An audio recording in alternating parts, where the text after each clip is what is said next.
barbell back squat is one of the most recognizable gym exercises out there. As a powerlifter, it is a third of my sport. There's a lot of stigma and debate around the back squat and its safety, and as a rehab professional that is well versed in the movement, I want to share some of my knowledge on the topic. The back squat is considered one of the best movements for developing strength, size, and power amongst strength conditioning coaches. High-level athletes often boast massive back squats. In addition to this, Olympic weightlifters utilize the back squat to train top-end strength in order to push their snatch and clean and jerk to greater heights.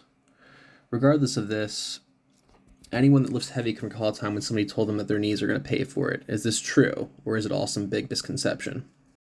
In a 2015 review by Ciccone et al., looking at elite trained weightlifters, only 3.3 injuries occurred per 1,000 hours of training, and less than 1% required more than a week of rest, and none of them required more than 3 weeks. Additionally, in this study, we also saw that there is increased joint stability, glute activation, and less shear force on the knee, and less strain on the ACL and PCL in a deep squat as compared to a squat above parallel. In 2019 meta-analysis by Saraceni et al., published in JOSPT, there was some weak evidence showing that lumbar flexion when lifting is not a risk factor for low back pain. This matters a lot when considering how many people are discouraged from squatting due to their body structure. My brother can be seen here squatting pain-free with 297 and 330 pounds, over double his body weight, with a mild amount of lumbar flexion. He naturally has no lordosis of his low back and actually has discomfort when cued into extension more. This is also the case with persons who have spinal stenosis. Looking at a 2021 article by Howe and Lehman, we actually do see a great deal of literature on fatigue failure occurring quicker in flexed positions compared to normal with repeated loading in cadavers. This could potentially indicate a mechanism of injury. We later see in this article, though, that there is no conclusive evidence to prove that flexion is a mechanism for injury unless we're looking at cadavers that fail to represent training adaptations, and even that flexion might just be unavoidable, but end-range flexion under load seems to increase injury risk. Additionally, cycles of flexion and extension appear to be a mechanism of injury. Overall, this really implies that we should probably avoid fully flexing our back when lifting or have excessive movement of the spine, but probably don't need to panic at first sight of flexion and discourage movement, especially when that flexion is stable and consistent through the movement. So let's get into the requirements of the squat. First, we need to distinguish the two types of squat, high bar and low bar. Here you're going to see Ricky performing a low bar squat, which is what we primarily see in powerlifting. You'll see high bar more in sports performance and Olympic lifting, although that's not an all-encompassing rule. The first video here is a high bar position delineated by the bar being on top of my upper traps. The high bar squat requires a more upright posture, greater knee flexion, and greater ankle dorsiflexion, which you'll commonly see lifters wear wedged heels like I am here to make that easier to accomplish. A low bar squat is going to be distinguished by the bar sitting lower on the rear delts, and it is going to require more shoulder external rotation and larger amounts of hip flexion. And typically people are able to lift more weight with low bar because there is a more advantageous lever and the glutes are able to get more involved. Another requirement for any form of squatting is a good brace. Here you're going to see me with a relaxed core, really inhaling but not actually tightening the abdomen, versus you're going to see a good brace here where I tighten my abdomen, am in slight flexion, but keep the same spine position through the movement.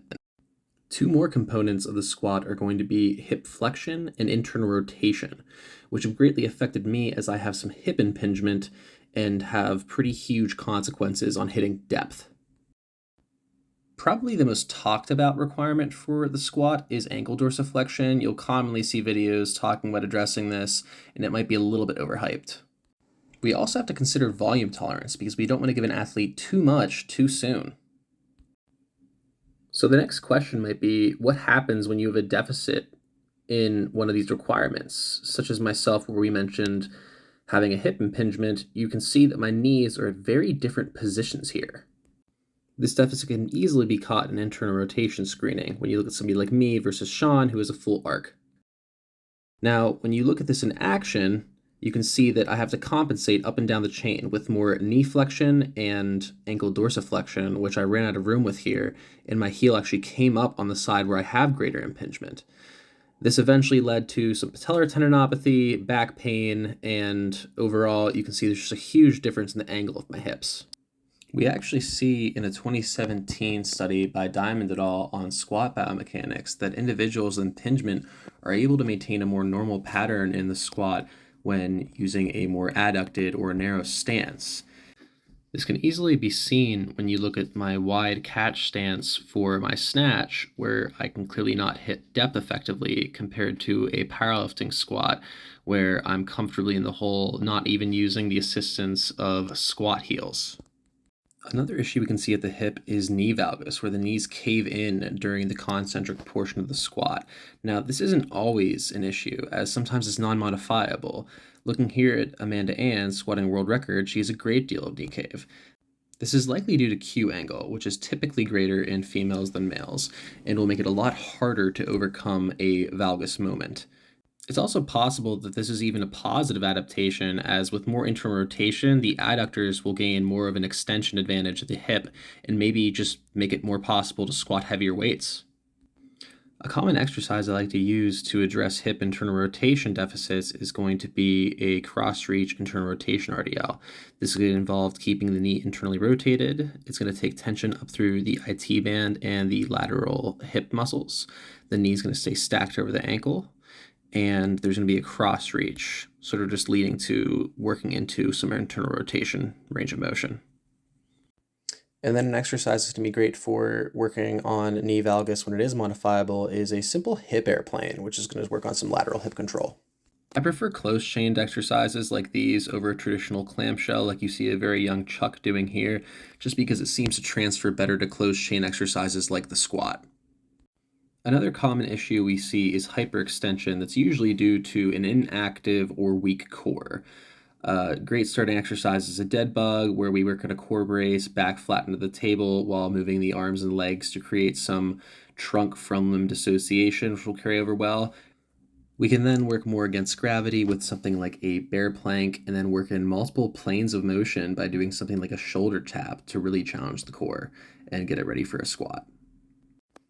Another really common issue is knee tendinopathy, which is inflammation of the patellar tendon.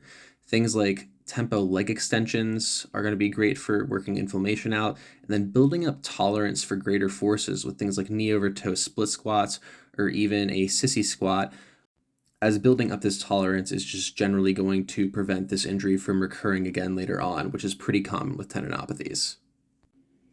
The upper body can also play a huge role in squat. Being limited in external rotation can make it hard to hold a low bar, or even in extreme cases, a high bar position.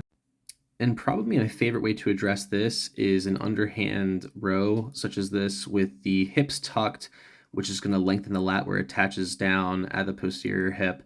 And going through this motion will strengthen and lengthen the lat against resistance, which is going to be easier to maintain over time compared to regular stretching. And this is going to help with things such as like elbow pain on the squat or shoulder pain.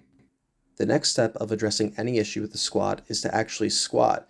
You're going to see me go from more front-loaded to more back-loaded squats, as front-loaded squats are going to be easier to maintain a core brace and hit depth with, and as you're comfortable with them and your technique is solidified with each one, you can move the weight further back, get back into barbell work, switch the bar back onto your back, probably high bar first, and then work into a low bar position.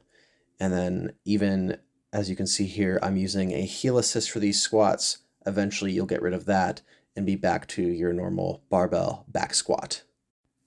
The big takeaway I think of this video is that there's a lot of ways to have pain with squats, but that doesn't mean squats are the thing causing the pain. Both of the two athletes you're going to see here are squatting over 500 pounds, and when they first came to me, both of them either had extreme pain with squatting or were unable to do it, and both of them squat over 500 without pain now.